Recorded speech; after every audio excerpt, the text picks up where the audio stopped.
As the world mourns the tragic death of the singer Whitney Houston, conspiracy forums all over the internet are steaming with discussions whether she was sacrificed by the Illuminati to fulfill some evil agenda, as well as the sinister details about this event that of no way can be taken as mere coincidences. The death of Whitney Houston is fully surrounded by odd synchronized dates, creepy events, several Kabbalistic numbers, blatant darkness rituals on American TV, and occult symbols that strongly suggest that she was actually murdered in a satanic sacrifice, believe it or not, for the Diamond Jubilee of the Queen of England Elizabeth II. The evidences that point out to this dark conclusion have been exposed by several members of the Godlike Productions Forum. I took part in most of these discussions, gathered all the elements that surfaced so far, and put them together, so that you can understand what might actually be going on. Prepare yourself.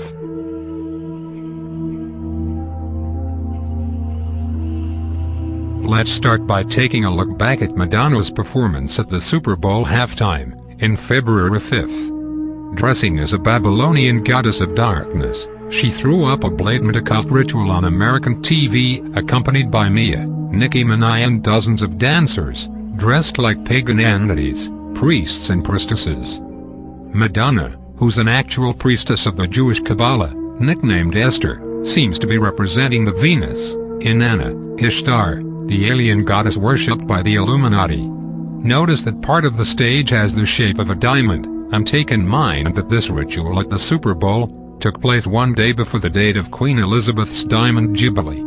She ascended to the throne of UK in February 6, 1952. Thus, what are the odds of Madonna having performed an occult ritual for the Queen of England at the Super Bowl?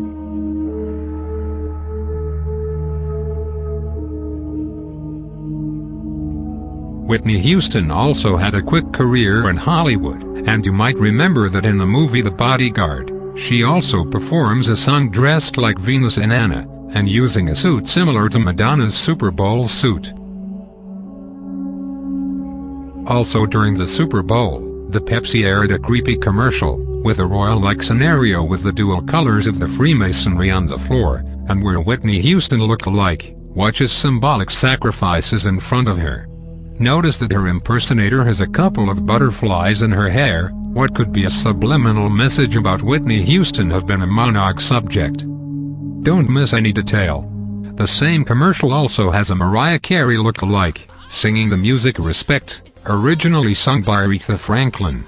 Mariah, who also is a monarch, was a very close friend with Whitney Houston, who was goddaughter of Aretha Franklin. Coincidences? I don't think so.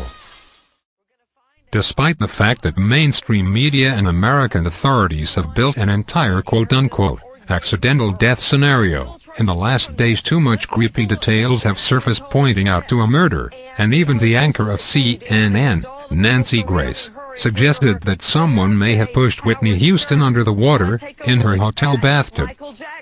Conrad Murray. And not only that, if you recall, Archie Bunker, Carol O'Connor, brought the dope dealer into court. They gave his son, Hugh O'Connor, his final hit of drugs that caused his death.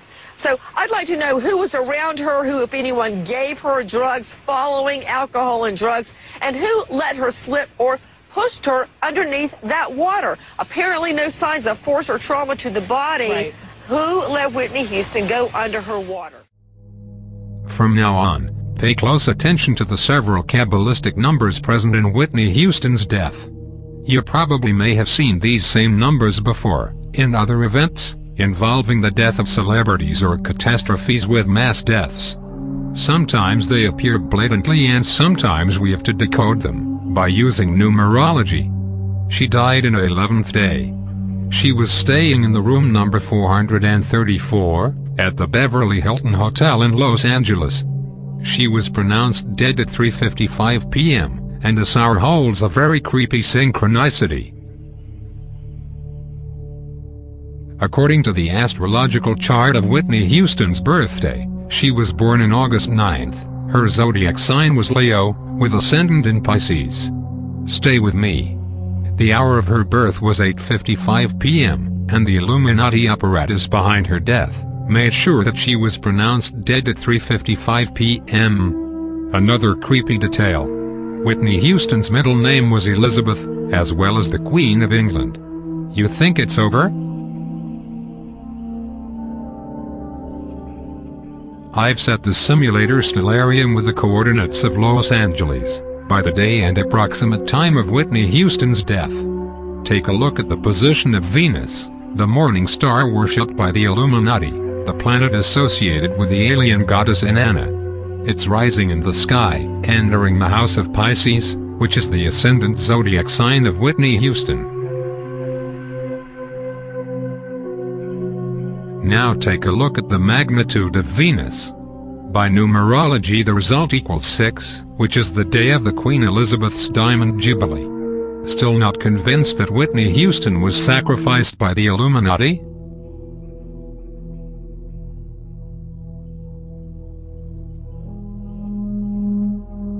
Whitney Houston was found dead at the Beverly Hilton Hotel, where she was supposed to attend a pre-Grammy party, hosted by the record producer and music industry mogul, Clive Davis. If the fact that she was born in a day 9, died in a day 11, and the numerology of her room be equal to 11, is not compelling enough to support an occult conspiracy, open the Google Earth and check the coordinates of the Century Plaza Towers, which is placed few blocks from the Beverly Hilton, and is a blatant symbol of the Illuminati apparatus in Los Angeles. Do you recognize the Illuminati pyramid with the all-seeing eye of Ra, carved in the yard of the Century Plaza? Any chance of this being just a coincidence?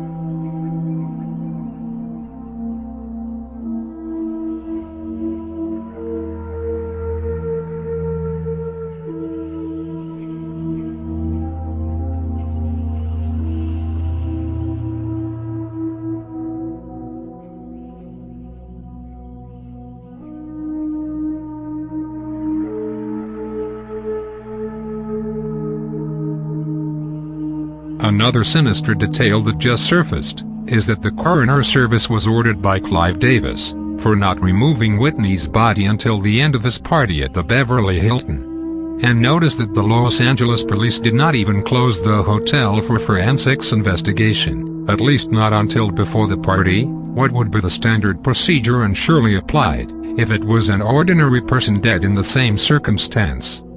The fact that Clive Davis' party was not even cancelled and went wild all night long, despite the very tragic death of Whitney Houston, makes me wonder whether she was indeed sacrificed, and the body was kept in the hotel for further occult rituals, perhaps during the party. The mainstream media and American authorities quickly built up the quote-unquote accidental drowning by overdose case, because it's the perfect plausible deniability against any conspiracy theory. People will tend to believe that her death was nothing but the likely end of a long-run drug-addicted. Though, another creepy detail points out to a possible ritualistic sacrifice. The day before Whitney's death, her daughter, Bobby Christina Brown, also was found asleep in the same bathtub, in the same circumstance, but she was saved by friends and bodyguards, before she had the same fate of her mother. Despite the fact that mainstream media treats the case as a mere frightening coincidence, I'm inclined on thinking that she was the first choice for a ritualistic sacrifice. The numerology of Bobby Christina's age, 18, equals 9. Remember that the numerology of that room, 434, equals 11. 9/11. A young girl, perhaps even virgin, sacrificed during a full moon, near an Illuminati monument, the Century Plaza, as Venus rised in the sky over Los Angeles, doesn't seem too far-fetched to me. But as far as they failed to kill her, they moved on to her mother and succeeded. Stay with me and don't miss the last part of this video.